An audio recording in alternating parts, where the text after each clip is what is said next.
안녕하세요. 코인원입니다. 오늘은 2023년 4월 18일 화요일입니다. 구독과 좋아요, 알림 설정 정중히 부탁드리며 영상 시작하겠습니다. 오늘은 암호화폐 탐욕 지수가 58로 어제보다 악화되긴 했지만 탐욕 단계는 유지하고 있는 상황입니다. 비트코인 역시 하락했는데요. 이에 대해서 단기간에 급등한 데 따른 조정 장세에다가 연준이 당초 전망보다는 매파적인 행보, 즉 금리를 추가로 올릴 것이라고 본 역량 등으로 풀이하고 있습니다. 실제로 CME 패치에 의하면 5월 25bp 금리 인상에 대한 가능성이 약 87%까지 올라간 상황입니다. 오늘은 SEC가 얼마 전에 미국의 규제가 명확하지 않기 때문에 미국을 떠나겠다고 발표했었던 비트렉스를 거래소 등록 없이 2017년부터 2022년까지 거래 수수료 등으로 13억 달러 수익을 올렸다고 기소한 사건이 큰 화제가 되고 있습니다. 그리고 더 나아가서 비트렉스만 기소한 것이 아니라 비트렉스 내에 6개의 토큰을 미등록 증권으로 기소를 했는데요. 문제는 6개의 토큰 중에서 알고랜드가 포함이 되어 있어서 현재 암호화폐 커뮤니티 내에서 매우 시끄러운 상황입니다. 보시는 것처럼 국내 거래소 내에서도 알고랜드의 가격이 폭락한 상황인데요. SEC가 거래소를 기소할 때 가장 문제가 되는 것이 과연 기소 이유가 합리적인가 라는 것인데요. 리플과 SEC 소송에 있어서도 내번 판사가 SEC 변호사들에게 법에 대한 충실함, 신념이 부족하다고 할 정도였으니 당연히 이번 알고랜드 미등록 증권 기소 사건 역시 합리적이지 않다라고 보는 시각이 많은 상황입니다. 그럼 어떤 부분에서 비합리적이냐라고 볼 때 비트렉스가 발표한 성명서가 주요한 내용을 잘 보여주고 있습니다. 보시는 것처럼 우리는 여러 차례 SEC에게 어떤 디지털 자산을 증권으로 간주했는지 알려달라고 요청을 했다. 그런데 그들은 그렇게 하기를 거부했다라고 이야기를 하고 있고요. 다른 부분은 다 제쳐놓고 이 부분만 보았을 때에도 리플 소송의 공정한 통지 방어와 비슷한 맥락으로 보이지 않나라는 생각이 들고요. 특히 게리 겐실러는 이전에 알고랜드를 위대한 기술이라고 부르기까지 한 상황에서 기술 자체를 증권으로 정의내린 것 또한 앞뒤가 맞지 않는 상황이라고 보여집니다. 기술을 다양한 방법으로 마케팅화해서 증권형 토큰처럼 판매했다면 그 행위에 대해서 기소를 해야 맞지, 알고랜드 자체를 미등록 증권이라고 기소를 하는 것은 좀 더 검토가 필요한 부분이지 않을까라는 생각이 들고요.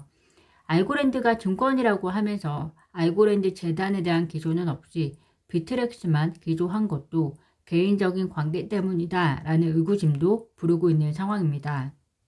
그렇기 때문에 CNBC 크립토 트레이더 쇼호스트 랜 노이너가 자신의 트위터를 통해서 나는 게리 겐실러를 반역죄로 기소해야 한다. 그는 대부분의 테러 조직보다 더 많은 피해를 미국에 주고 있다라고 생각한다고 매우 강하게 말하기까지 하고 있고요.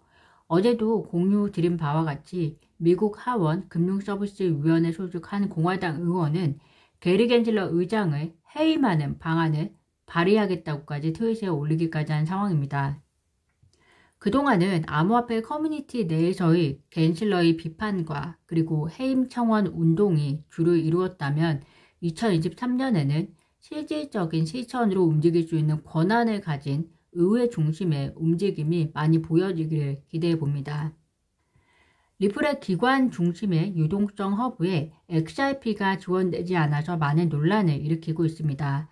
관련해서 존 디튼 변호사는 본인의 입장에서 왜 리플이 기관 중심의 유동성 허브에 XRP를 지원하지 않는지 해당 이벤트를 진행하겠다라고 했는데요. 이와 관련해서 리플 최고 법률 고문이 비록 해당 이벤트에는 참여하지는 못하지만 해당 건에 대해서 몇 가지 시장에 나온 질문을 명확히 하고 싶다라며 트윗에 남겼습니다. 그는 다음과 같이 이야기를 하고 있습니다. 첫 번째로 이번 유동성 허브는 소매업이 아닌 기업, 기관을 위한 제품이다. 미국에는 기관의 XRP 유동성이 거의 없다. 우리는 좋은 고객 경험을 제공할 수 있을 때 유동성 허브에 XRP를 지원하고 싶다라고 얘기를 하고 있고요. 즉 미국에서는 기관의 XRP 유동성이 거의 없기 때문에 굳이 지금 당장 지원할 필요성을 못 느낀다라는 것이고요. 두 번째, 유동성 허브는 XRP뿐만 아니라 모든 종류의 암호화폐 유동성에 접근할 수 있도록 구축되어 있다. 즉 XRP만을 위한 것이 아니라 모든 암호화폐를 위한 건데, 현재 미국 기관이 유동성 허브의 주 고객인데 그들은 유동성 허브 서비스를 원하는 코인이 비트코인, 이더리움, 스테이블 코인 등 정도라고 이야기하는 것으로 해석이 되어지고요. 세 번째로 XRP는 미국에서 규제 명확성을 가지고 있지 않고, 그런데 이는 기업 고객에게 매우 중요하다라고 이야기를 합니다. 즉 미국 기업 고객들에게 XRP가 미국에서 규제 명확성을 가지는 것이 매우 중요하기 때문에 XRP가 유동성 허브에 들어가도 쓰임새가 거의 없다라는 것으로 해석이 되어지고요. 결론적으로 XRP가 미국 내에서 규제 명확성을 가지고 있었다면 유동성 허브의 주 고객인 기관, 기업들에게 XRP 유동성을 증가했을 텐데, 지금은 유동성을 거의 찾아볼 수 없기 때문에 굳이 리플이 지금 당장 유동성 허브에 XRP를 지원할 필요성을 느끼지 않는다. 다만 유동성이 증가해서 고객의 요구가 있으면 언제든지 XRP를 지원할 수 있는 시스템이다 라고 해석이 되어집니다.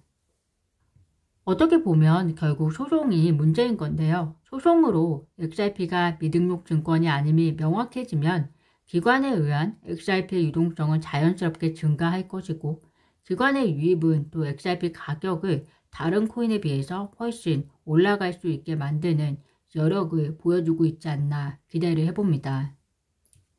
코인베이스 CEO가 트위터를 통해서 암호화폐는 투기를 넘어서 다양한 사용 사례를 가지고 있다.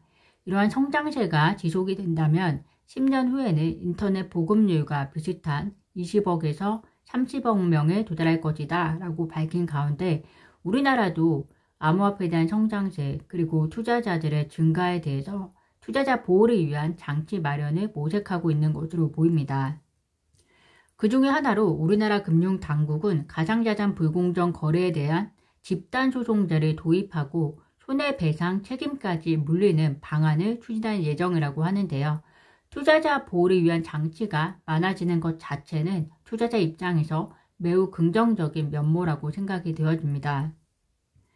다만 아직까지 금융위는 가상자산을 금융으로 볼 수는 없다는 입장을 밝혔습니다.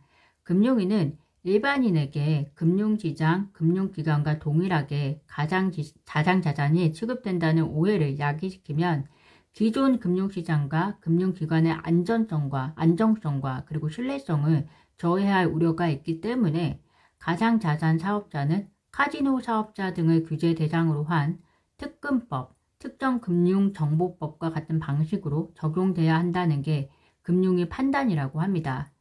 가상자산 사업자를 금융시장으로 판단할 수 없고 카지노 사업자와 동일하게 판단하면서 증권형 코인 등에 대해서는 증권회사에 권한을 준 것은 무엇인 것인지 저는 좀 이해가 안 가는데요. 구독자분들은 어떻게 생각하시나요?